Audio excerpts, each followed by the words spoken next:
welcome you and we thank you for joining the Mastermind call with the Dream Makers Network.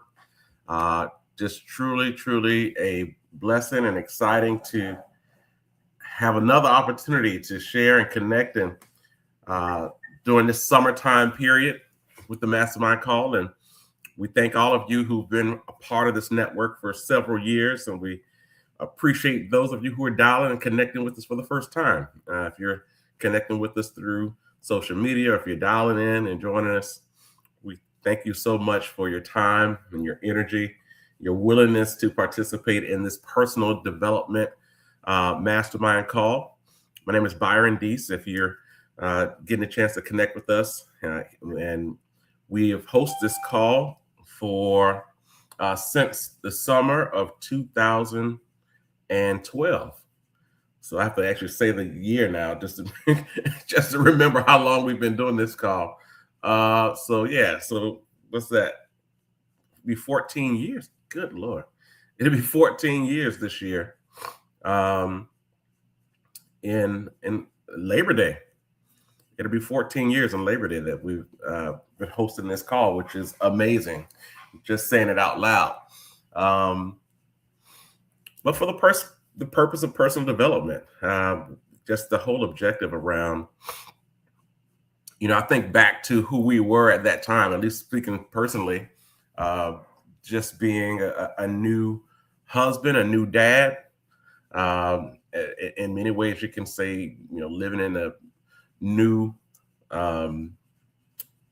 city and working in different jobs and things like that, and trying to figure out how do we approach life, how do we approach manhood, how do we approach fatherhood and being, building families, in different markets. And it was just one of those situations where me, Paz Morris, Dwayne Mitchell, we just flipping burgers trying to talk this thing out. And it's a blessing to see that with intentionality and purpose, you can create all the things that you hope to create. That was really the objective. And all of us now, have our families, and Dwayne's daughter just graduated high school and is now a freshman at Penn State. So if we keep at this thing, right, if we continue to work it the way that we see in our spirit, it can become something real. And that was the intention. And then we look back over that period of time and I just think about all the relationships that have been created over the past 14 years of folks we did not know before, who are now a part of that unique family, if you will. The family of folks who, whenever you talk to them, you may not see them all the time, but when you talk to them, you're able to jump right in, whether they're in a good space, whether they are in a challenging space at the time, whether things are just meh, and it's just like, hey, it's good to see you, brother. It's to be able to have people who, when you talk and share and connect with them, that they care about you. They care about your growth. They care about where you are. They care about what matters to you. And it's how it is. Sometimes you see people that and before you can even say exactly, hey, how you doing, how things going, they can't wait for you to stop talking so they can just say what they want to say and be on about their business. So I now create a lane for those folks. I say, hey, good to see you. I see you busy. Keep on going. Like, it's like I don't even want you to dance around like you want to spend extra time with me, right? But there are those people, though, when they see you, you can tell they are fired up to see you, and it comes from a genuine place. And I can say that over the past 14 years, that is the relationship that so many of us have built with each other, have been there throughout the good and the bad. As we all know, as time goes on, you experience both good and bad. It all happens. So I know we would love for this just to be kind of a steady climb up with no dips, with no, issues, with no sorrow. But that's not life. If we keep living, we will experience all those things. But it's all the constant piece of that is throughout that period of time. I can't think of one person in this network throughout the past 14 years that who have stayed consistent. Now, granted, we've had a host of folks who have come and gone and things like that, but the folks who have been consistent, it is I can't think of one moment where I didn't feel just that unique energy from them concerning me and my family, and that I didn't feel the same way about them. So it is just truly a blessing to. I guess I'm just looking back.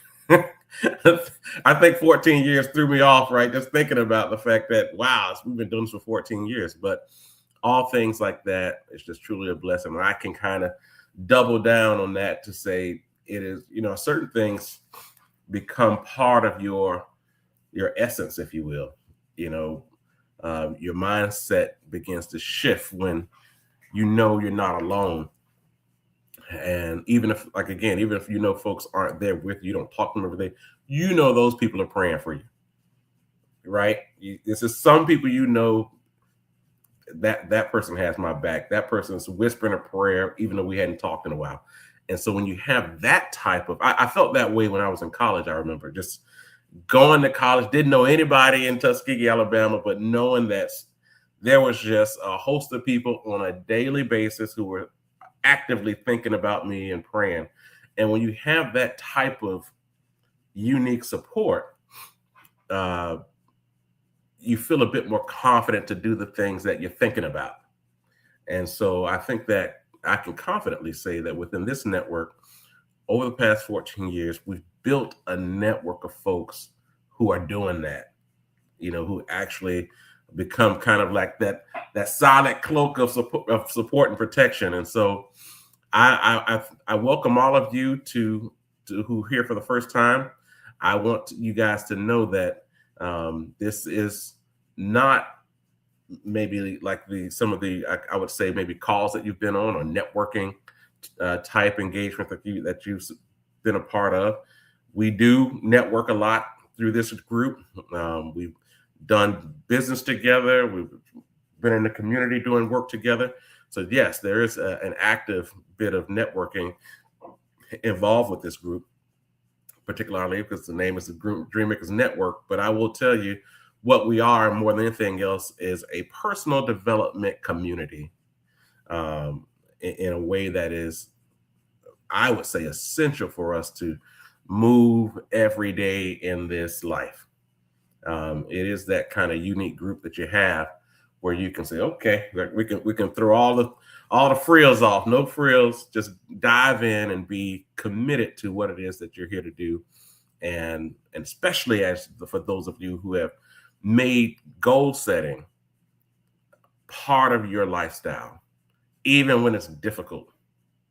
Even when it's difficult to say, whatever, I'm still sticking to the goal. This is hard. This is hard, right? But I'm still sticking to this goal because it matters to what I'm trying to create. And I believe that whatever I'm trying to create is not just essential to your plight in this life, but will be of service to somebody else who may be where you were 20 years ago, or whenever that moment was when you were, lost, if you will, trying to figure it out. Maybe didn't have the confidence that you have today, but you knew that there was something better on the other side. And so I'm just excited. I feel blessed because of the collective years that we've spent together in this network and the support. All of it feels just like one big blessing. so I'm so thankful for that. So with that, thank you guys for joining, being with us this morning. And we look forward to hearing from you on today's call. Well, I should have also said, we're also thankful for the fact that we are realistically in the middle of our 90-day goal setting challenge that we started on Memorial Day And we've passed June, we've passed the 4th of July, and 4th of July usually is kind of like that midpoint of the challenge where we're can kind of see how things went in June, where we are in July, and then just kind of eyes on the prize as we look toward Labor Day to finish up our 90-day goal setting challenge. And I can say just on a personal level, June was an extremely active, high energy, foot on the gas month for me. For me personally, it's probably one of the most, just taking risks months I've probably had in a long time. Just kind of like, all right, foot on the gas. I'm not looking back. I'll look back when we get to, at the end of the month or something. And that was cool, because we kicked off the 90-day goal setting challenge with fearless talent. So it's one thing to say it and talk about it. It's another thing to say, all right, let's take all our talents and be fearless about it and go after all that we've identified that are part of this goal setting objective and see what happens. And it was really like week after week. In some cases, in more than 1 week, a couple things were going on. Flyer miles were picking up a lot in June, just going from one place to the next and being very intentional during those times. And so you think about, so in my case, we were in the early part of June.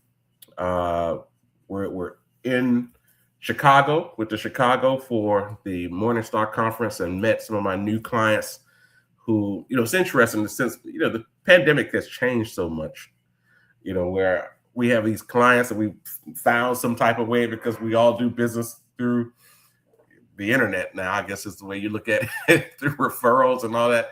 And the Midwest, like between Detroit, Michigan, and Chicago, new clients I've never met before in person. But we see each other once a month, and sometimes even more than that. And got a chance to see some of those folks in person during that conference, or actually just spending time and breaking out. It was also during the same time as the Obamas and Juneteenth and all that. So it was just an amazing time. And one point to mention actually with that, it was really interesting to see in Chicago, particularly where the Obama Center is, and that part of South Side Chicago and that community, which still has some just undeveloped opportunity, if you will. So met with a new client there who owns a couple apartments in the city, but not particularly in that market. And there are abandoned buildings there. We looked up pricing, but the values there. But there aren't a lot of hotels, so there was a whole conversation around short-term rentals and people come and visit the Obama Center. Where are they going to stay? They have to stay downtown, or how far is the nearest hotel, or people who are doing Airbnb, and just looking at all these unique markets that sometimes it just takes an anchor institution. A lot of times we kind of look at hospitals, we look at universities, we look at these sports facilities and things like that, where people are coming for that. What's surrounding it that could become part of your economic portfolio, could be a new investment for you. You can build a business model around it. What businesses are there? How far do people have to go just to get some of the things that they enjoy, to go out to dinner, to get supplies, to stay in the lodge while they're there? Like this kind of simple business ideas surrounding a anchor institution that's there, that's attracting people, and so it's cool to be able to go outside of your markets, but use the same philosophies and things that have worked with other clients, and just go there and say, okay, well, here's some opportunity. And to you it may seem, oh yeah, we do this all the time, but when you share this with someone who's never done it before and may not see what you see, it becomes very powerful. It's amazing to watch people's eyes just jump up and say, wow, I was doing it over here because I inherited this business from my mom, and she was in a tough fix, so I just kind of was forced into this. But now you're helping me to see this as an opportunity that could add value not only to my current bottom line, but a generational asset. Especially when you have those great anchor institutions that more than likely will be around after we're gone, and so to build a generational asset in partnership with great assets. And so yeah, just, I mean, it's been one of those type of months. And when we think about our 90-day goal setting objectives and taking fearless talent and going to work, identifying what your talents are, knowing that, being confident in knowing that this is what I do well, whether it is the job that you do, whether it's your unique abilities to connect with people, whether it's something very technical in nature, really being able to be honest with yourself about what it is that you do well, and then coupling that with a goal that you have, and then being able to unpack all these other ways you can make that work. All these ways that you may not have used, and I'll tell you something else. It is, and most people say, I don't have time for this, but whatever, you have to practice, right? So it's worth applying your talents to things that you may not know if it's going to make you money or not, especially if part of your goal is a financial objective. But you've made money kind of the same way all the time, right? So you're saying, okay, well, what else can I do that I have talent for, I have energy for, because I want to see something happen, but I don't know how to make this make money, and I have a big money objective, So it is definitely worth practicing and just put yourself out there, see if there's an opportunity there. Because if you don't do that, then you'll just, lean to the areas where you have things that you know and understand. And we want to use this time. We want to use this period, these 90-day goal setting challenges, to actually test out what you can do, to get uncomfortable, find yourself in uncomfortable situations. I mean, I took on an engagement recently, primarily because I knew it was going to be uncomfortable. Primarily because I knew it was going to be uncomfortable. I knew it was. Even today, as I think about it, I'm like, why did I do that again? Because I knew it was going to be uncomfortable, but the possibilities were there. And the one thing that for me, when I think about those types of situations, is yes, you take on something if you know it's going to be uncomfortable, but it still lines up with your goals and objectives. Now, if it doesn't line up with your goals and objectives, then it's like, okay, don't waste your time, right? But there is a lane, a fear zone that's there. And we usually tap into or find ourselves in a fear zone space when you may not have kind of in your experience, in your memory bank of situations similar to that. So now you're in a zone. Maybe you're talking about things that you don't really know a lot about. So you're trying to figure out, how do I still engage? How do I still make this make sense? A lot of times I'm like, well, can I sell this to me? do I like what I'm saying about this to myself, right? If I don't like what I'm saying to myself, why should I expect other people to want to hear from me on this topic anyway? But that's just the devil getting in your head. I will tell you, when you have, when there is you have energy for something, you're willing to put yourself out there on that topic, on that issue, people feel that, even if you don't feel as confident about the topic, even if you don't feel as confident about the issue. But there's still a unique spirit that you have to say, this is something that I want to see happen. And so it's okay to put yourself in a, quote unquote, uh, fear zone and see how you do in that space. See if you're able to bring in all the experience, all the passion, and let the goal be your main force to get through that situation.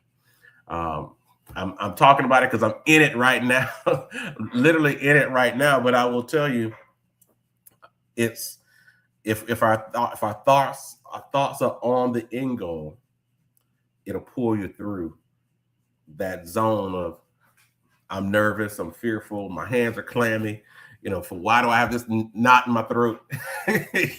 Why am I pacing? These are all unique, things that you go through when you're outside of the comfort zone. And sometimes it's okay. Sometimes it's okay to be outside of your comfort zone. So yeah, I just want to say, I took the month of June seriously, probably more serious than I've done in a long time for these 90-day goal setting challenges. It was definitely a rewarding June. Actually, and I can share this with you guys. This year, well, we're just kind of halfway through the year, and I've been over the past, say, 24 months, just kind of working on I'm serving as my own CFO in the business right now. As we're trying to grow the business with Engage Wealth and taking on clients and making sure that they're fitting within the business model and the whole nine. And then those that don't fit within the business model, being a resource for them outside of what we do, but just knowing how to go through that process, and take those clients that fit and being a resource, maybe for referring outside of what we do. But we were just working on our financials this year and kind of did a mid-year report. And this year, we've done twice as much business so far this year than we did all of last year, which was, when I was reading the numbers, I was like, whoa, like, now this is a blessing, because when you're just thinking about when you're trying to build something that is, trying to create something that can really scale. And, when you get started, it's just rough. It's just a rough deal when you're getting started, but foot on the gas, building the right way. Maria and I are always just talking about tinkering in your business, being a tinkerer. She's always been a tinkerer, if you will, like, just kind of a technical person and bringing things together. And I haven't always been that type of person, just always tinkering, and changing this and moving that and that kind of thing. But I like that term, and I've been using that term a lot with clients to say, are we tinkering in our business? And I can say that this year I've just spent a lot of time actively using and trying to be we talk about helping businesses, looking at our businesses as our investments. And if you're an investor, you're always trading. You're trading stock. You're trading, whatever your investment is, trying to make sure that it's growing, it's growing, it's growing, it's growing. And selling out of this, getting into that. And that is, trading is just tinkering. Changing this up. Let's make sure we add this. Oh, this happened today. Let's make sure we sell today. Just that active engagement in your business, in your investments, making it look a little better. Sometimes we see people who are putting on makeup and getting fixed up for something and say, oh, let me wipe all that off and let me try this shade, or maybe I'll try that shade. And you're just tinkering to try to make it look good. But the same thing applies as we look at our investments, as we look at our businesses. What are we doing? What kind of work are we doing every day into those entities, those organizations, to make it a little bit better each day? And sometimes you just head down, you're focused, and you're doing it, and you don't realize that your things are headed in the right direction. And I said, well, let me look at my financial reports and see if we're getting things together. Did a year-to-date report, and all I could say was thank God. And I told Rhea, I was like, hey, this is a blessing. Like, and we've been able to still, push the gas on opportunities.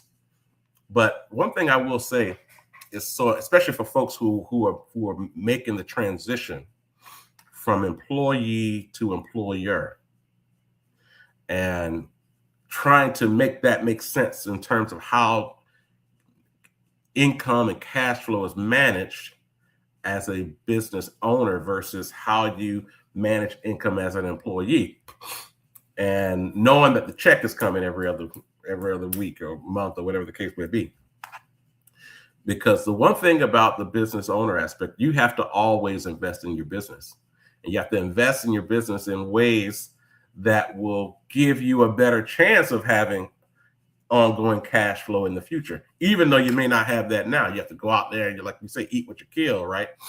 But if you're tinkering and you're always thinking about the long term, and you're making certain investments now that will create residual income, passive income, things that, and then watching that number increase week after week, month after month, because you are tinkering in the business. And so I wanted to share that.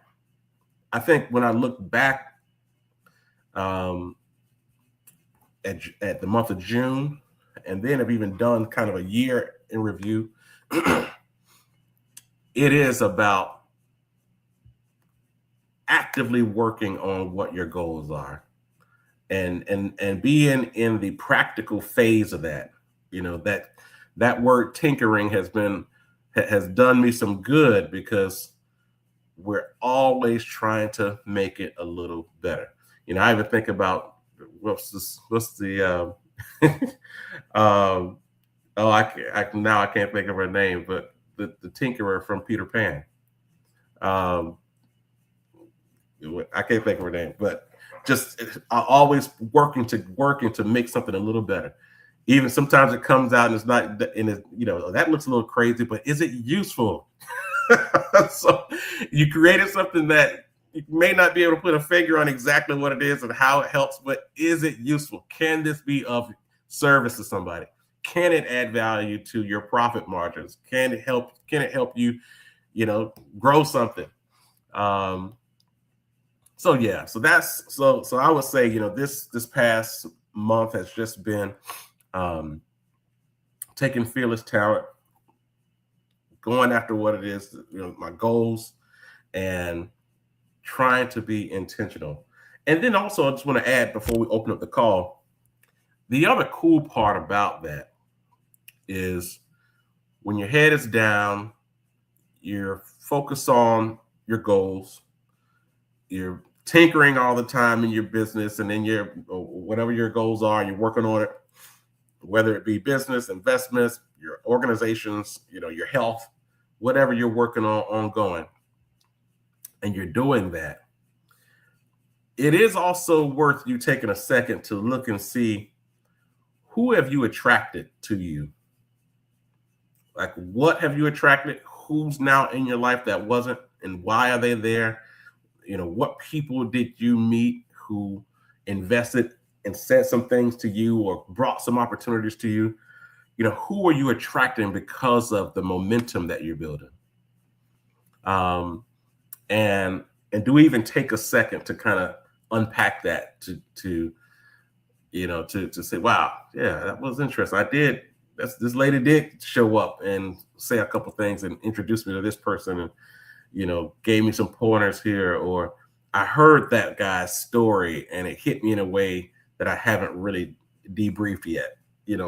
But take a second and think about who you are attracting to you and how you're managing that.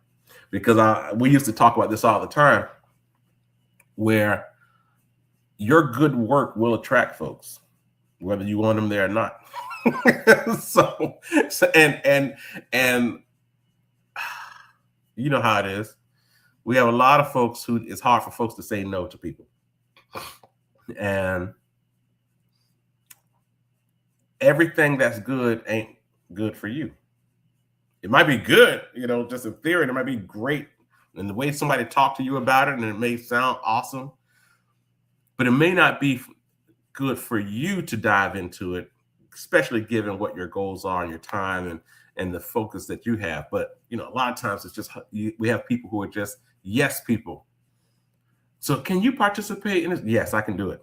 Can you show up at this organization at this time because what you said the other day is great? Yes, I'll do it. And you just yes your way into a whole bunch of stuff that has nothing to do with your goals, nothing to do with your objectives, and you're spending your time, you're spending yourself, you're adding value, I would say, to other people because, what you bring to the table is good stuff. But is it moving the needle for you?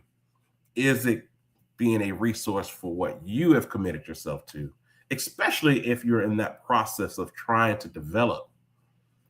You hadn't fully gotten there yet, but you're trying to develop your plan, your goal, your focus. And it's right when you think you're almost there, somebody throws something in front of your face and you're like, all right, I'll get back to that. And now you're on to something else, just diluting your impact.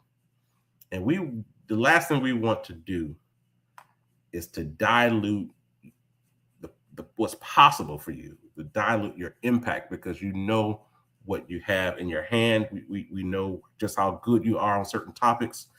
We want you to be able to apply that with full force as often as you can and avoid some of those unnecessary, distractions, if you will. So with that, let's take a second and open up the call to, definitely, me, man. I want to hear it. Like, what have you been working on? What's happened? What's good? Not so good. Even if you say, Dees, I hadn't even really gotten started. I was on the call last time, but I hadn't gotten started. Here's why. We want to talk about that too, right? Because it is what it is. But if the goal is still important to you, we can still make this thing happen. So let's take a second and open the call now. Anybody who's willing to share how things are with the 90-day goal setting challenge, we'll open up the call now.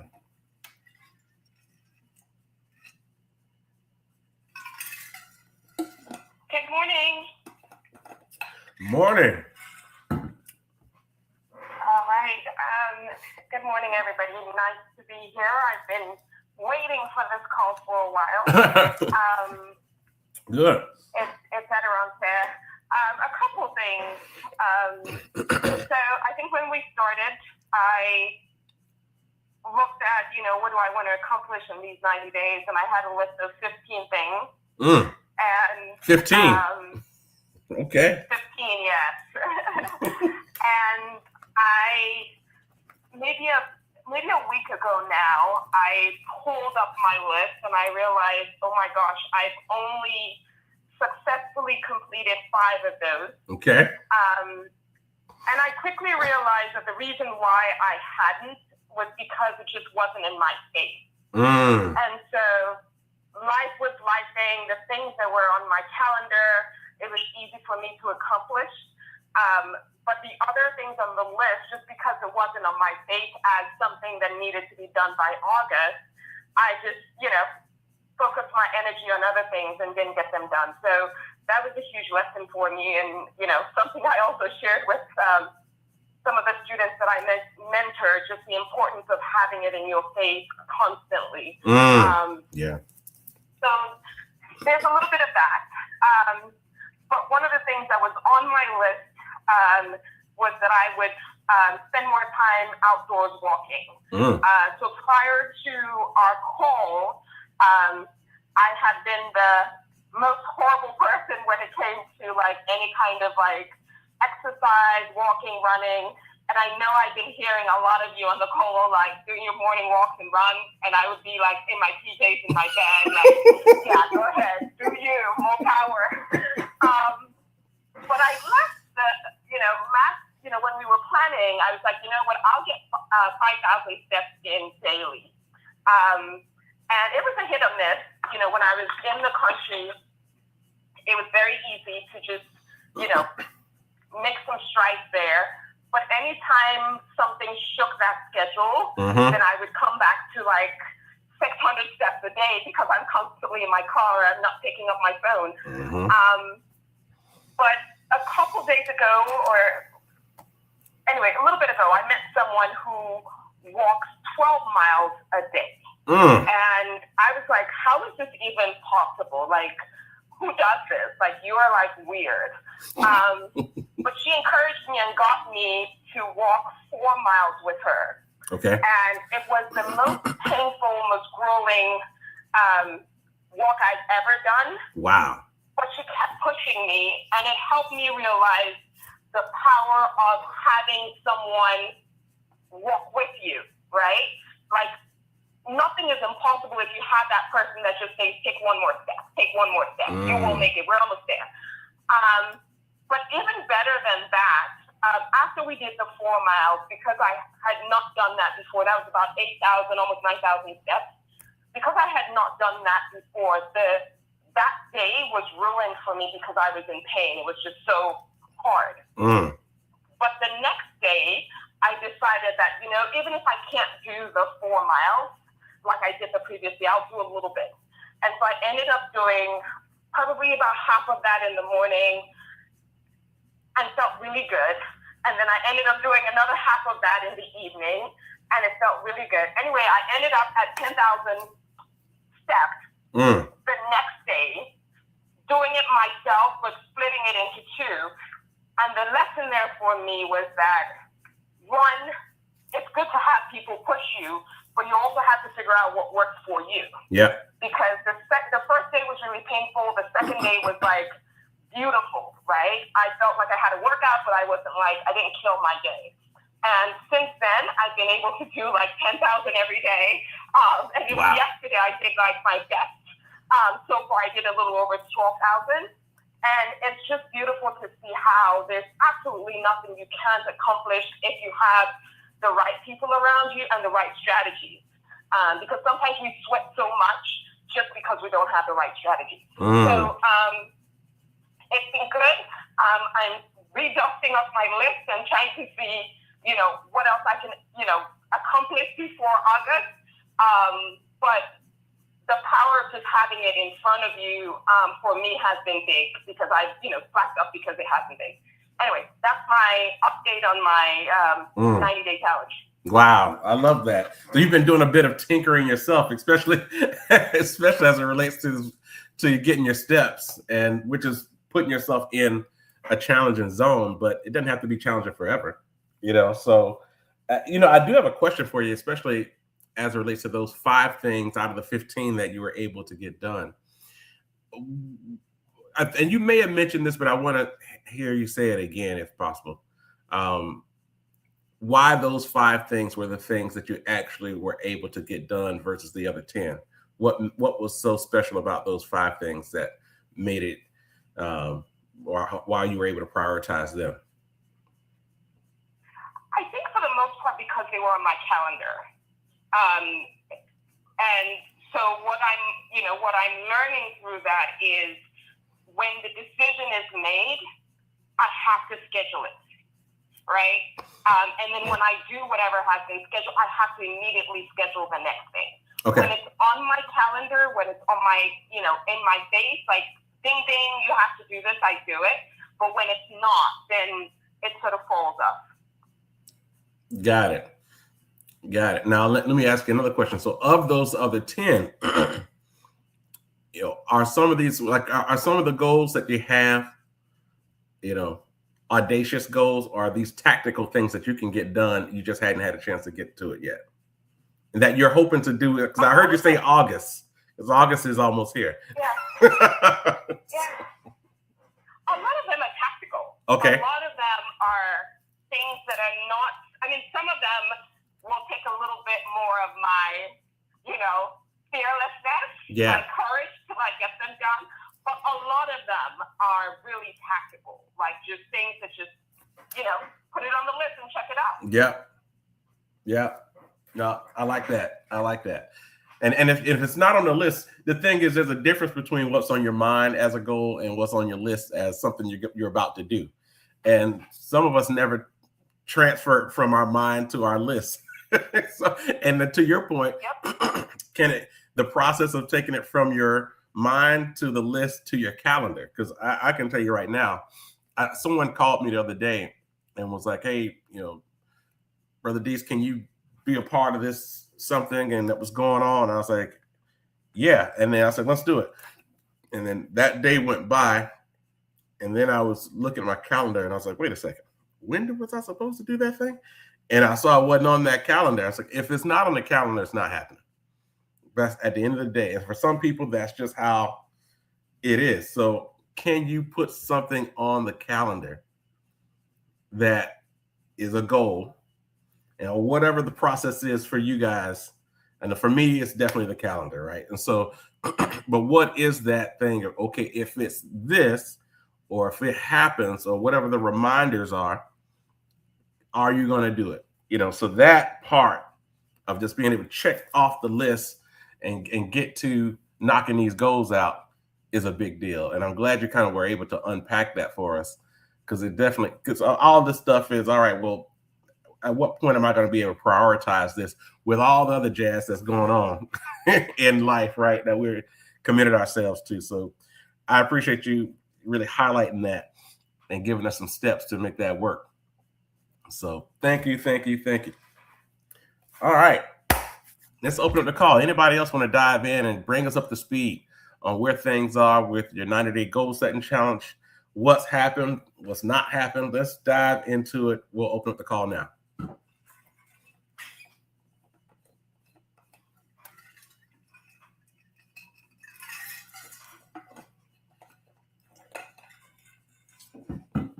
And I also wanted to highlight something that Adirante said, actually, is those things that can throw off your progress. She mentioned it's easy when I'm at home and I'm able just to kind of get into my own normal routine. But if I'm moving around, it's summer travel, are you still just as active? Are you still keeping the same schedule? Does your calendar change when you're not at home? So let's talk through that as well, and how, and especially for folks who may have had some success in that.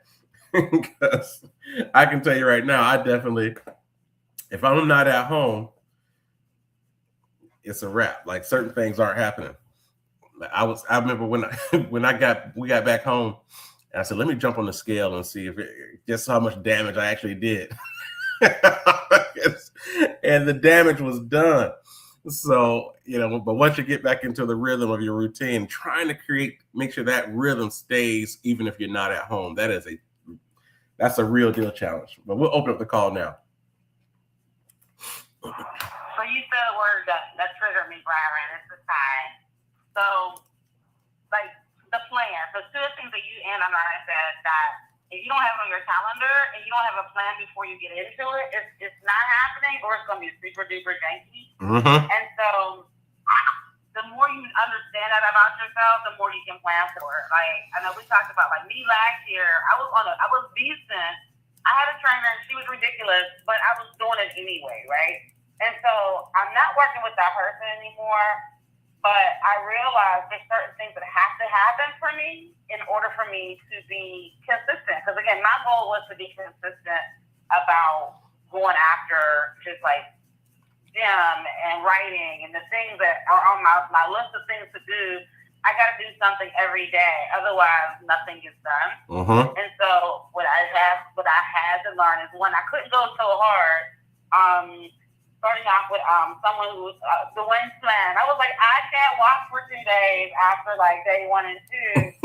But I had to also bring back, like, my weights, right? I was doing too much because I'm doing the most, and then I can't do anything because I've done too much. Mm-hmm. And so I had to, like, adjust based upon the number of reps and that kind of stuff.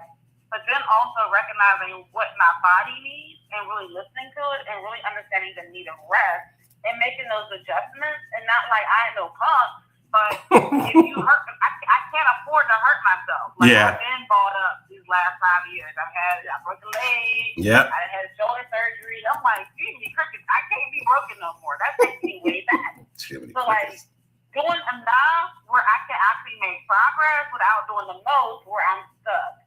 And so, like, finding, like, that perfect balance. Also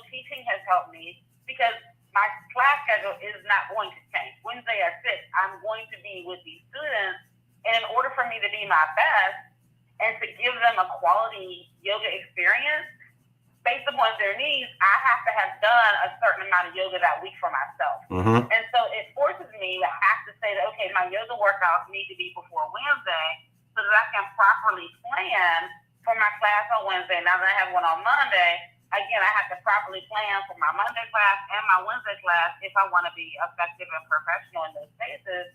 And so not only do I have to have my teaching time on my schedule, I have to have my time on my schedule to prepare. Mm-hmm. And so just figuring out what this means so that I can show up fully the way that I need to. I also have the garden, and I have 3 employees. Lord help me. And so, like, recognizing what their needs are and then also planning not only just our basic team meetings, but then also helping them understand and planning the coaching and all the things that, like, I didn't realize I would have to do too, as now the employer versus the employee. And so it's just like, it's been like, my whole summer has been figuring because it's been necessary to move in that moment to make those changes, immediate changes, and then this is everything else that's going on. Like, my cousins are trying to get me to stay to go to brunch. I'm like, I gotta get on the road. I can't be brunching with y'all, and then I gotta ride in a random thunderstorm. It sounds good. I want to spend more time with y'all jokers, but I'm gonna be miserable for the rest of the day. I'm not gonna get nothing done tomorrow because I stayed to have another picture with y'all. Like, that's just, I love y'all. I'm out. So I did come out, and I sent a text after I heard this morning, like, hey, I love y'all. However, but I'm out. Because I have to get home because there's things I have to do because there's things I can't control that I have to prepare for. Mm-hmm. So it's like being honest and not always being so flexible for other people's needs and putting your own needs behind other people to make other people comfortable. Like, all of those things. So the calendar part is huge for me, and then also recognizing what I really need and making that a priority. And saying no has been the other powerful thing for me, and being honest. So I've gotten away, like, I've been reading a lot about kindness versus niceness, and I think most of my life I've operated as nice. Some people definitely disagree with that. That's okay, I don't care. But it was more the people-pleasing part of it versus saying what I needed and being super direct, not being rude, but, like, that's just not going to work for me. Yeah. But I didn't know how to really do that. I wanted to be nice and wanted to make it easy for them. But meanwhile, I'm contorting my needs and my schedules to make all these accommodations, and then my needs aren't met. Yeah. Or I'm just super duper behind, or I'm super duper sore, like one or the other. So it's like, I can't make concessions that mess me up in the short term or long term. But there's finding those balances between, like, those things have been, like, really huge, and I've been paying attention to it because it's so focused right now. So I wanted to add that part. You know what's so interesting about that? I found myself in a similar case where, you know, it comes down to that point of kind versus nice. And even especially when you're getting ready to say, when you should be saying no, right? Here recently I've been in that situation, and in my mind I go through my own little tug of war, saying, well, maybe I should be doing that because X, Y, and Z. But the thing that one thing I know about myself is that if you ask me to do something, and I know, you may not know this, but I know that I'm not going to be able to bring what you're expecting because I'm already spent. I've already spent, like, I wake up every morning, I look at my calendar, I see what I'm getting ready to go into for the day, and I have enough energy to do those things that's on the calendar and the things that's not on the calendar that I know I also want to do. And then all of a sudden, somewhere along the way, you know, maybe around 2:00, and I had a little break or something like that, somebody calls me who's not on the calendar, right? And they say, oh my God, I'm glad I caught you. This is what I need. And I was wondering if, and I know you've done, and so it's just like, whoa. And I'm sitting there like, I got another meeting in about 15 minutes. That's going to last about X amount of time. I have to say no to you. And maybe it's later, or not today, or what, you know what I'm saying? Because even if you do get me, you're not going to get what you were hoping. You're not going to get what you're hoping for. You're going to get a much more watered down version of what you thought you were getting ready to get, right? And that's not good for anybody, So saying no has more to do with, in many ways, living up to expectation, right? So it's like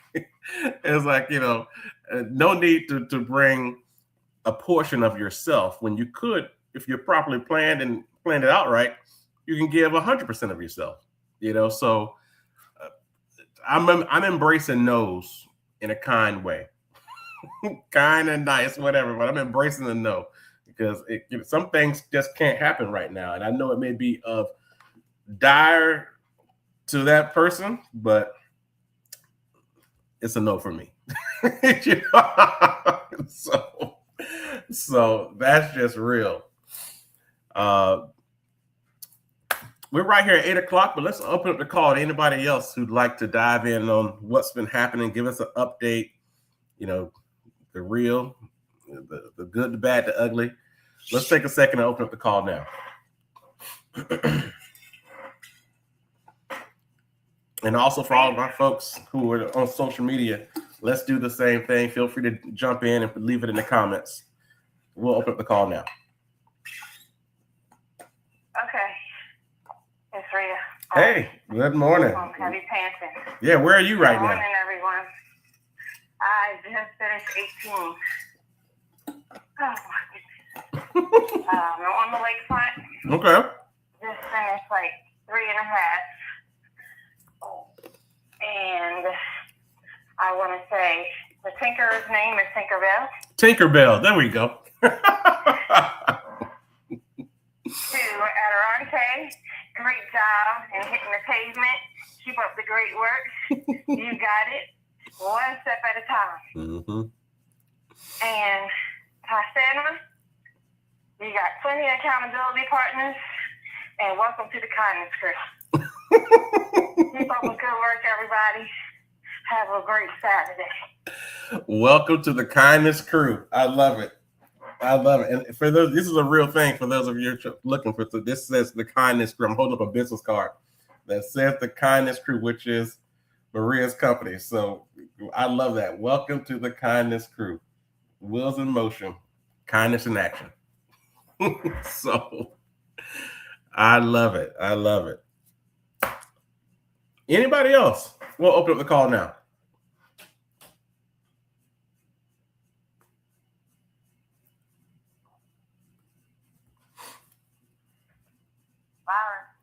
Hey, good morning. Hey, I'm out with the kindness crew this morning. Wow. I took the department. You got us down here.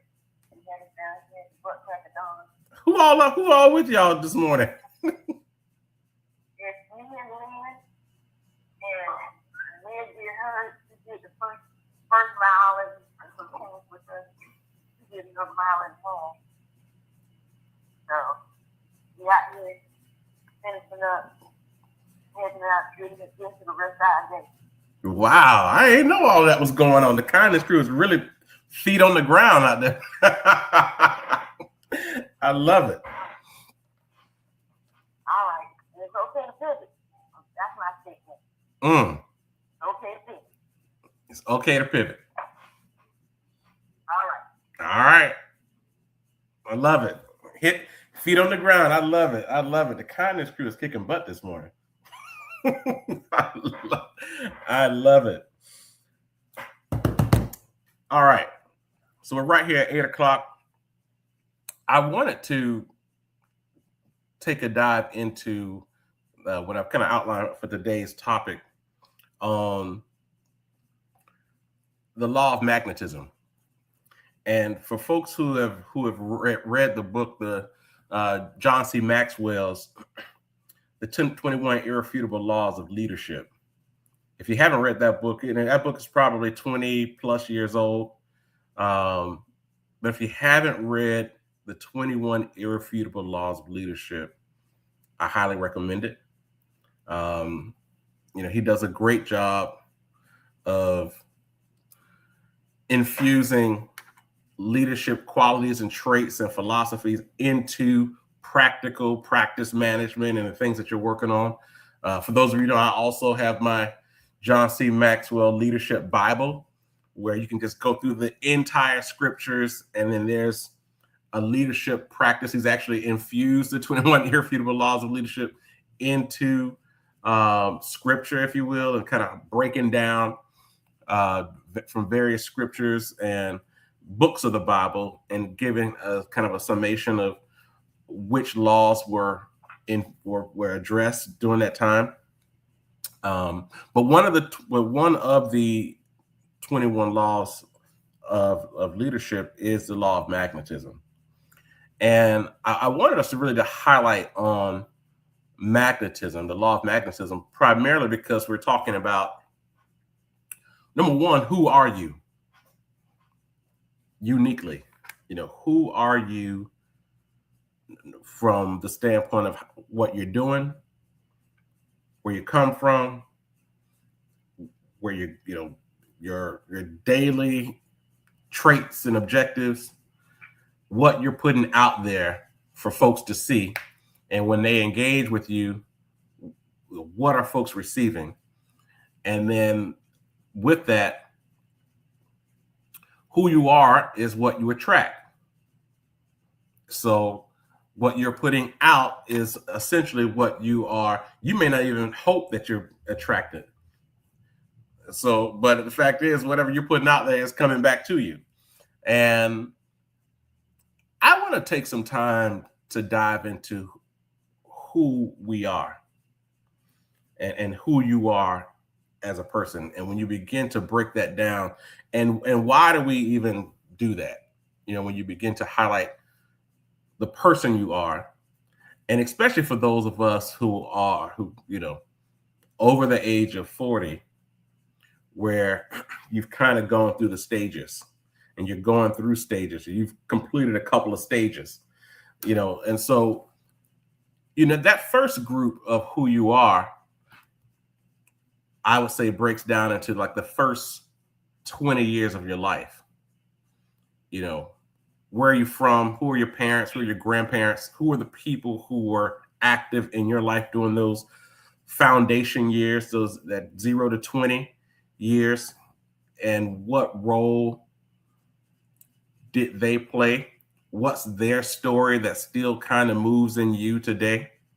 Where did you go to K-12 school and why? Like, what's the situation there? When you were there, what were you doing? And what were you doing there that still resonates to you now? What'd you do after that? Did you go off to college? Did you go straight to work? And why? Like, what's the story? And begin to unpack that. What are the things that you were active doing during that time before you became a dad, a mom, a husband or a wife? What are those things that are still part of you that, you may not talk about every day, but it does represent who you are? And, and even during those early years, what were the things that were your activities that sometimes you may long for when you think about it now? But you don't have as much time, or you're not in the same area, you don't get a chance to do as much, or, just really being in a position to unpack those first 20 years of your life and identify who's part of your story. I've given both of my parents these books to start writing down and telling their story. It's a book. All you got to do is just answer the question, right? You answer the question, it will tell a story. I can't get either one of them to finish this book, but but I think it's important that we begin to write down and document the story. I have another client who's just done some, unbelievable stuff. And I'm like, we got to get this documented. We have to talk this through. We have to, Either you need to write a book or you need to do some type of, let's just record you and talk about it and let's let AI do the rest of the work kind of thing, So, but to be able to start unpacking who you are and why you are that way. And then we get into, when we get into marriage and parenting and jobs and community, and that's kind of where things are for a lot of us now, that we're in that space. And so many people you meet, they have allowed that to become who they are, and completely, some people on purpose try to not associate with those early years, whether because they didn't like the way things played out, they didn't like where they grew up, they didn't like their parents, they didn't like the schools, they, whatever the case. But as we're in this, I highlight all of this when we're talking about the law of magnetism, is whether you embrace those early years, those foundation years, or you run away from it, it's still a part of you. It will show up in your intentions right now. Your behaviors are still reflective of what you learned, what you experienced, what you liked, what you didn't like in those years. And I'll give you kind of an example. This recently, me, Rhea, and Maddie have just kind of been talking about youth leadership and youth engagement, and being concerned about kids who are in that middle of high school period who aren't talking about college, who aren't talking about careers after high school, whose attention is either in the phone or on, something else, that's not productive. But at the same time, looking at the current surroundings of the world, if you will, the influence of AI, the shrinking job market, all these new things that are happening, and that even, quote unquote, the schools aren't really prepared to shift kids to be prepared for what's to come. The question then becomes, what can we do outside of the school system? What can we do outside of the home to be of support to kids who we know need to come through some type of preparatory, leadership activities, youth engagement activities, and getting them the information that they need to prepare for college, to prepare for work, to prepare for being, professionals at something, right? And as we were kind of going through this exercise of building out services and the approach and how that process would work, my brain continued to go back to the first 20 years of my life, either the things that I was involved in or the things that I wanted to be involved in but didn't have access to. And saying, man, if kids can just get exposed to this, or they could get exposed to that, I always sometimes go back, if I just did that when I was 12, I would have been able to, all those different pieces, because those first 20 years are just so important. And so when we think about this whole aspect of who you are and why that matters relative to what you're working on now, when you're in a position to begin to, even from the standpoint of just health and wellness, there's some people who won't go outside of their comfort zone when it comes to health and wellness, because in the first 20 years of their life, they learn about how to eat, so like if you come to a realization like, well, this is how I need to start eating better, I'm going to cook more for myself. But the only way you learn how to cook is to make sure that, all the different types of seasoning and cheese and, so many different types of things is built into your food. Then you could go out and do a whole bunch of running and everything, but as soon as you come home, you get ready to fix the food the way you like it to eat it, right? so that shift in and of itself is kind of a learned behavior. It's like, well, this is the way I like my food. This is the way I like to eat. And now I got to force myself to eat something in a way that I don't like. And that comes from somewhere. It comes from early training, early, that whole aspect. We had a conversation with a friend the other day. and he was like, yeah, I had to change things up. He was like, on my pizza, I eat cauliflower pizza. I was like, cauliflower pizza? I was like, cauliflower pizza? I'm thinking to myself, like, I'm just not gonna do it. Like, I'm not gonna eat it then, right? You know what I'm saying? If I gotta change it up so much, it's like, no. He was like, no, it's good. It's good though. So, so that you could literally go through a process of saying, well, I've always done it this way, but because I'm trying to accomplish a different goal, a new goal, it's going to require some changes. It's going, whether it be food, whether it be talking when you don't want to talk, whether it be waking up a little earlier to get something done because you don't have time later, but you're not a morning person. Like, we have to figure out what, especially when people just say, well, that's just who I am. Well, is who you currently are, is that enough to get to where you're trying to go? Where the goal that you've set in this 90-day goal setting challenge, the current you that you see every day, that you live with every day, is that person enough? The current way that you do things, is your current routine enough? Is your current mindset enough? Is the way you go about it, like, is that enough? Or do you need to add and identify the ways that will help you to accomplish it? And sometimes folks can give you the information, and you're just like, I don't want to do it. And when you say to yourself, I don't want to do it, there's something deeper in you that's saying, here's why I don't want to do it. Because I've created a system of my normalcy.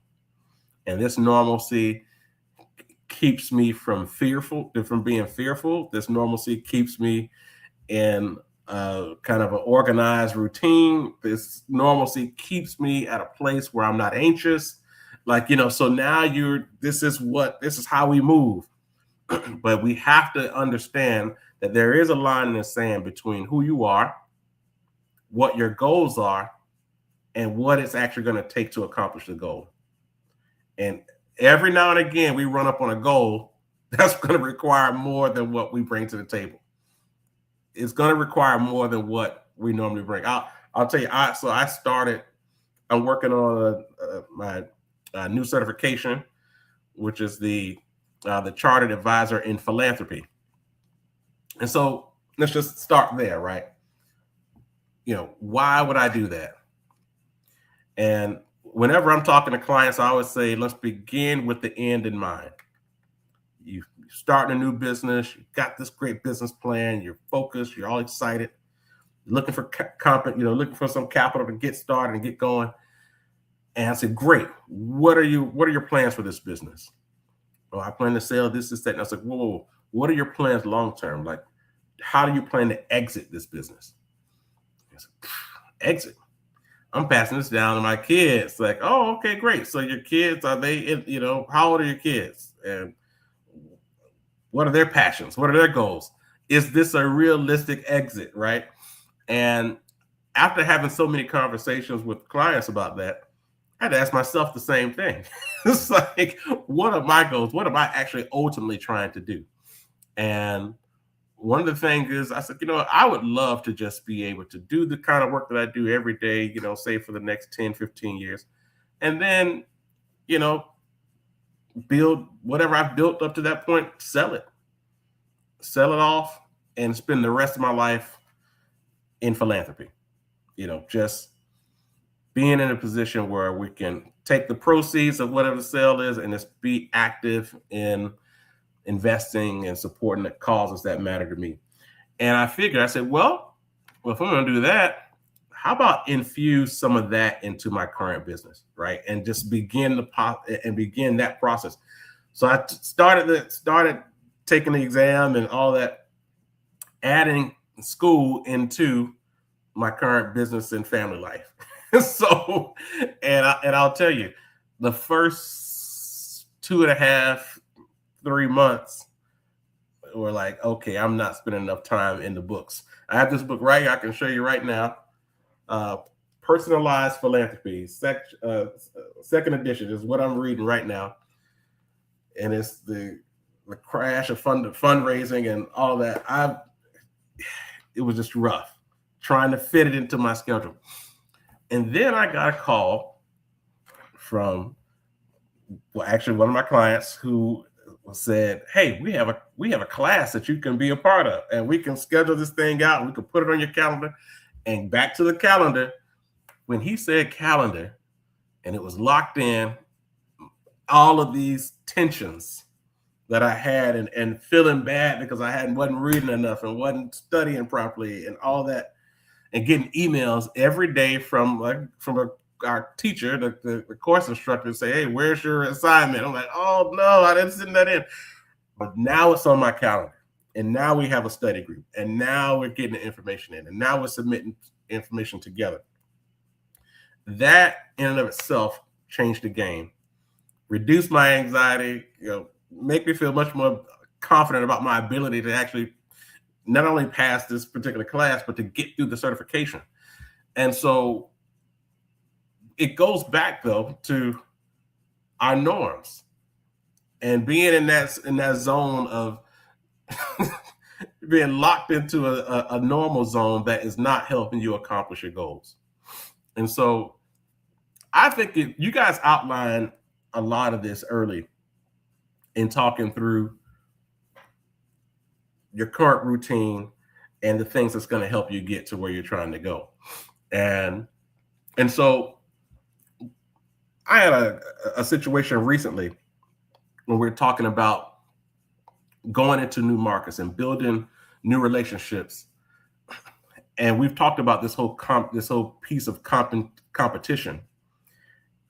And, when I look back to doing those things that I learned early in those first 10 to 20 years, and being in a position to meet with someone for whatever reason, say, why do I feel passionate about this particular person?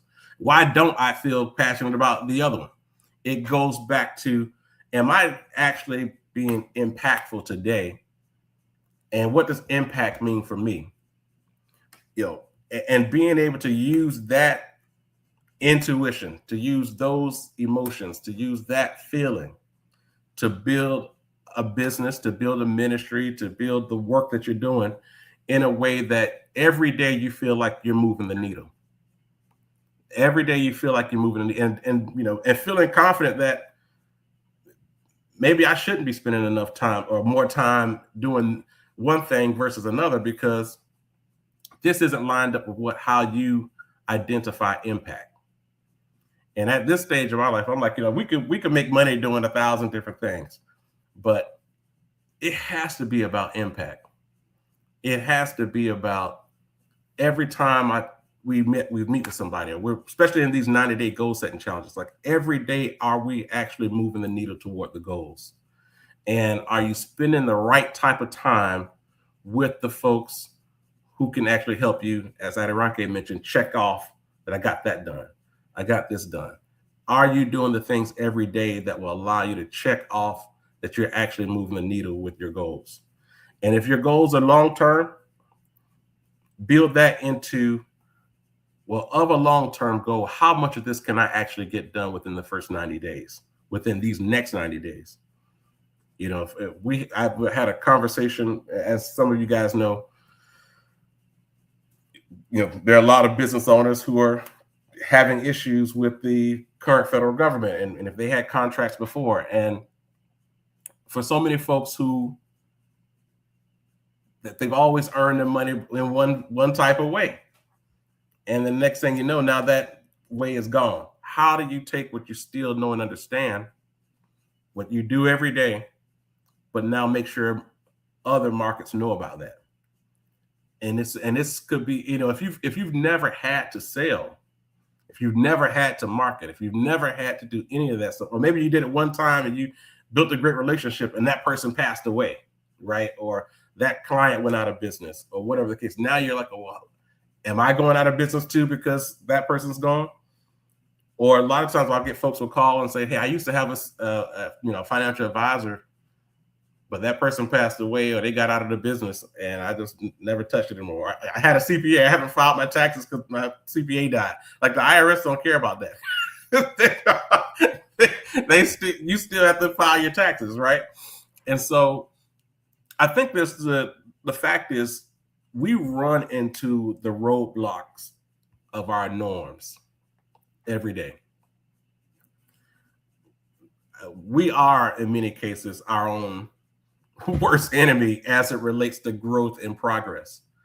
We are specialists at managing normalcy. If we know how to do that, we will do that with pleasure, right? But on this topic of growth, on this topic of goal setting, on this topic of advancing, going from where you are to where you want to be, we have to get to the place where we are comfortable with being uncomfortable. And the only way I can really process that is if I know I'm getting ready to be in an uncomfortable position, in an uncomfortable place, as long as it's adding value to my goals, as long as I know that this is helping me get one step closer to accomplishing the goal, and especially if that goal could be life-changing, it could be career-changing, it could be health-changing, it could be added value to your family, like whatever. That's why it's important to make like goals that really matter to you, because then you're in a position to say, you know what, this is just worth it. It's just worth it. It's just worth me. It's worth me doing this, because if I'm not doing it, then I'm just going to dance around with these ideas and flirt around with these ideas and possibilities, over and over again without doing anything. And I'm going to tell you like this, that is a hard thing to deal with. And sometimes people never say anything to their friends or their family about those thoughts you think about all the time, and it's just eating away at you day by day because you didn't pursue it, because you didn't do the thing that you knew that you had the skill set to do. You knew that you could be of service to it, but for whatever reason, you didn't do it. You never even, maybe you started it, but you didn't put any real serious energy into it. And that's something that we have to be in a position to address. We have to call it out. And for the purposes of this type of effort that we're doing in a 90-day goal setting challenge, let's be real intentional about making big goals and crunching in on it in a short amount of time, knowing that other people are doing it at the same time, knowing that you have a cohort of other folks who are also, focused on making a difference, having a progress update, remembering that you do have talents and it's worth you just going after it, creating new routines that you know are going to add value to your life, creating, an accountability group who are out there doing it with you, removing the negative Nancy's, or at least just kind of removing yourself while you're active, because sometimes, you can't fully remove. Sometimes your negative Nancy, could be your husband, right? Negative norms or whatever the case, could be your wife, but when you're focused on that goal, you make sure you lock hands with other folks who believe in you and you're working together on it. And if that means that, hey, we're putting together, we need to use the call so we can line up with some other folks like you guys are doing. We need to schedule time to just talk through this, and we're going to bring in this person and that person just to go knee deep and dive in. I was just last night, I saw these brothers who were just doing some amazing things. I mean, this is one brother in New York. He sold an AI, IT business recently for like $18 million. And within 2 weeks of selling the business, he was creating a new business that he was going to scale and sell again. Right. And his mindset, I'm just listening to this guy. It's like, oh yeah, well, this is what we're going to do. And we're going to service this community. We're going to dive in and we're going to take some of those best practices there and dive it into this. And it was clear just by looking in his eyes and listening to him talk this through. It's going to happen. Like there was no doubt in my mind that this guy, he's going to accomplish that again. It'll more than likely sell for more than 18 million. Like just being able to see people dive into their talents and be fearless with it. But what's really possible when you just make the decision, I'm about to go all in what I know how to and see what happens. And just see what happens. What are the possibilities of what can happen? And that's an amazing feeling when it's not even you, where you're looking at somebody and you know for a fact that what they just said they're planning to do, in your heart of hearts that they're going to do it, that they're going to accomplish this because they have that white hot look in their eyes that, and it was just, it's just, that certain type of confidence that you have in your abilities, in your process, and why it matters to you. And so with that, I think that it's worth us really beginning that process of thinking about who we are and what we're building and why those two things relate to each other. As you're building and working on your goals, but also being introspective and looking inside yourself to get a better understanding of who you are, what you're attracting, and why you want to, number one, feel confident about what you're attracting, right? And at least know that if you're attracting the wrong stuff, it comes from someplace. And sometimes people don't want to, face some of those early fears, but it comes from somewhere. And if you ever want to change something, you got to address it first. And it's also okay to say, and we've done this throughout our lives, to recognize that this is who I am. This is who I was in the first 20 years of my life. These are the things that matter to me. But now I realize that certain things are getting in the way of my goals and my progress and what I want to accomplish. If you were somebody who grew up in a single family home, and your parents grew up in single family homes, and their parents grew up in single family homes, and there was a lot of broken relationships, and you're saying to yourself, yes, that is a part of my story, but it doesn't have to be part of my future.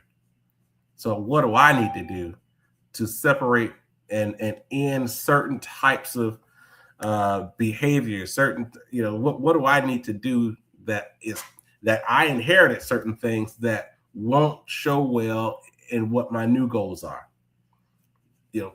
Being in a position to just have that type of honest conversation with yourself, because you recognize that your goal is so important to you that you're willing to, quote unquote, tinker in your own life to address systemic, generational things that are part of your, quote unquote, DNA that need to be altered, need to be reinvested in, need to be dealt with, need to be addressed before you can confidently move. And then sometimes it's like, we're just with the You know, you guys know Madison had her essentially 2 knee surgeries this year. And we were at the doctor the other day, and just talking to the doctor, it's like, you know what? You're in a position now where you can get back into dance and competitive dance. But just know that because this knee has gone through so much, it's going to be sore from time to time. You know, so it's going to be sore, and probably for the rest of your life, it will have some soreness. But here's what you need to do when you feel sore. That is really the story of our lives, right? You know, that in of itself is the story, because for some people, you have gone through so much in a certain, you know, I mean, your story is your story. And we all have triggers, you know, that remind us of, you know, kind of a bad period in our lives, or something that could trigger us to do something that we don't want to do. First thing first, the fact that you can identify and actually verbalize that you do have a trigger means that you're on the step in the right direction. Because most folks, when they have these situations, well, that's just how I am. And what? And then that's just, and there is no progress from there. That's just how I am. Deal with it, kind of deal. But when folks say, no, that is one of my triggers, and here's what I do when I'm triggered. When I'm triggered, so I don't spaz out, I don't crash out, I do this, that, and the other. Because I don't want my past, I don't want my, you know, challenging and negative experience to get in the way or become a barrier to my progress. You know, I got goals. I'm trying to accomplish them. I'm here, but I'm trying to get there. And it seems like every time I do this, my trigger pops up. And that trigger, I retreat, or I try to dance, or I hide from the trigger. What am I doing to address that reminder? What am I doing to address that fear? You know, what am I doing? And you know, in the case of Maddie, you know, when her knee starts hurting, well, is it your muscles or is it the actual knee? You know, what are we addressing? Like, just being very tactical in your tinkering, right? You know, if you know it really hurts over here, but you start tinkering in an area where it doesn't really hurt, just to say you're doing something, that ain't gonna help nothing. You know, get to the source and start working on that source issue, because you know what it takes to actually to get to where you're trying to go. And so it requires work, you know, and I think there's no other way to highlight this. What we're trying to do here requires work. It requires commitment, you know, and if we're not willing to go to work on those areas that do become barriers to our progress, we have to know what the outcomes will be. And the outcome is there's another goal that we just chose not to pursue because we didn't want to do the work. And I want to make sure, for the purposes of this call, the purposes of this network, and definitely the purposes of our 90-day goal setting challenge, that we highlight it, we talk about it, and we know that every day is a new opportunity to tinker for the purpose of progress. Tinkering for the purpose of progress. To go from where you are to where you want to be, and making that just part of your lifestyle. But I want to also add in this, and then we'll open up the call. We also need to know how to celebrate, because you don't want to be someone who's just so focused on growth and opportunity and all that, and you never take time to celebrate what you just accomplished. You know, to just enjoy it. That you can say, this was worth it. That this was that. You know, so weaving in celebrations in the way you like to celebrate, right? You know, that's the other thing, right? If you're going to work hard, you got to know how to play hard too. You got to know how to enjoy what you just accomplished. Know how to celebrate. The last thing you want to do is be in the middle of quote unquote celebrating, and then it's like, are you having fun? Like, it's like, are you celebrating right now? Because it doesn't seem like it. You want to make sure that you are benefiting from the fact that you accomplished some goals and you made progress. You're not in the same space that you were in. It was just like, and going back to Maddie, this was her freshman year was a rough year. All kind of weird stuff was going on. But when the semester ended or the school year ended and we look back academically, this was a great year. It's a great year for a freshman, after all the challenges, right? And I was like, we got to celebrate that. And you have to know that you got off on the right foot. And so we have to collectively, for all of us, to measure our progress and celebrate. Then you measure your progress again and you celebrate again and find cool ways to celebrate, right? And just add that into how you move. And so with that, we'll open up the call. I just really wanted to dive in on some of this because, progress isn't always easy. And sometimes there are just, historical, there are a lot of things that can get in the way of our progress. And I want to make sure that we talk about it. We call it out and we have a process to address it. So with that, we'll take a second to open up the call now. Anybody want to dive in on this topic of where we are and some of the challenges that we are going through, or just want to share at this point on the call? We'll open up the call now.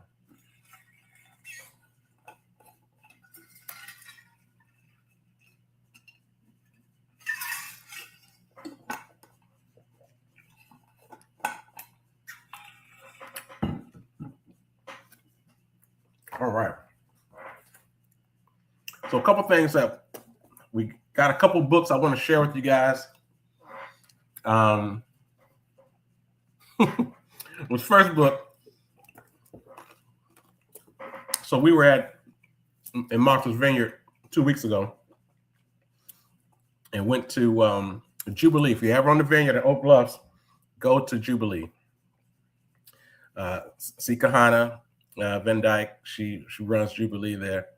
Amazing store. It's just a boutique, all things culture, Black and culture. It's just, she's doing amazing stuff in Oak Bluffs. Has an Inkwell Inn, the bed and breakfast, has Narragansett House, another bed and breakfast, just doing amazing stuff. But she had a book in there. She had a couple books that I got. Actually, the first book I'll highlight is the America's Black Wall Street,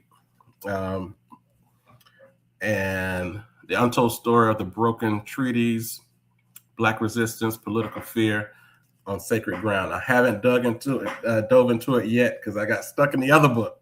But I'm looking forward to get into the America's Black Wall Street.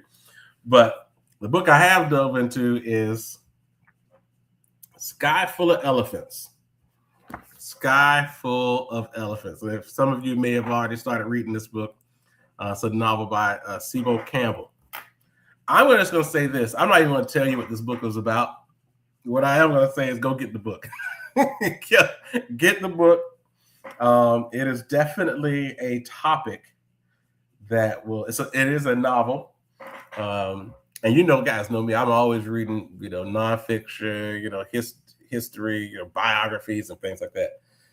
But this book has allowed my brain to expand and see the world in a different way. I'm not going to say what the book is about. I want you to actually read. I want you to go and get the book.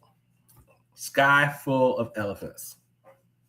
Definitely helps to expand your thoughts, and we can talk about it. Let me know what your thoughts are on the Sky Full of Elephants. Absolutely amazing book. Absolutely amazing book. I am in chapter 4, so there's more to come. But very good book. I highly, especially during the summertime, it's a great summer read. Hopefully you guys will spend some time on the beach and just kind of relaxing. So Sky Full of Elephants by Sibo Campbell. Anybody else got any books that you're reading that we need to know about? Let us know, so we can add it to our library reading this summer. Who's reading something good?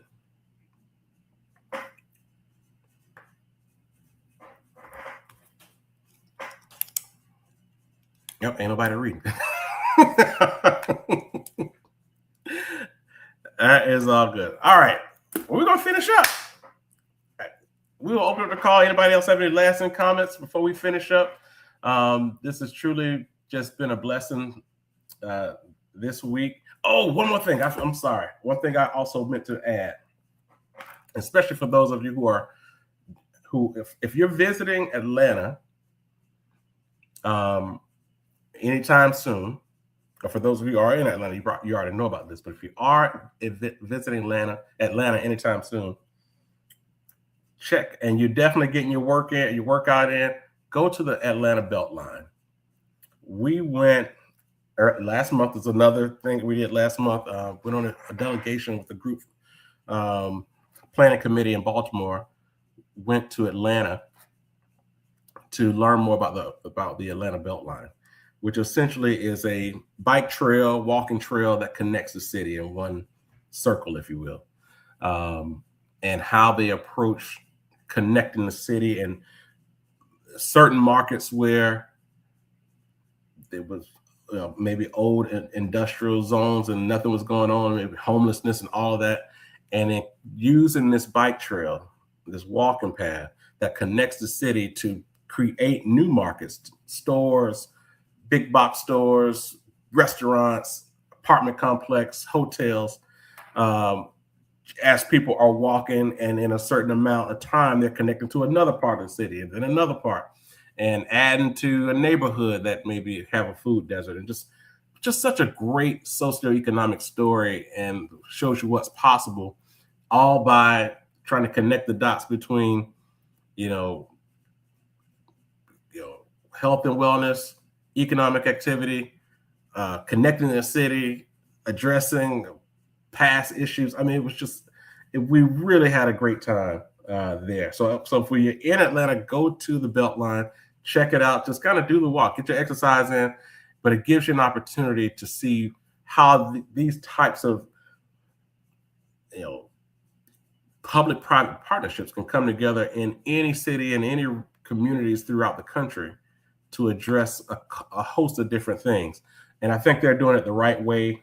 And they've been building this out for the past 20 years, and they can steady working on it and adding more and being innovative. I always just considered Atlanta as just a very audacious city that, just always trying to figure out how to get better, to address generational issues and the whole nine. And so the Atlanta Beltline, definitely make sure you go there, check it out, and enjoy what they're putting together there within the city.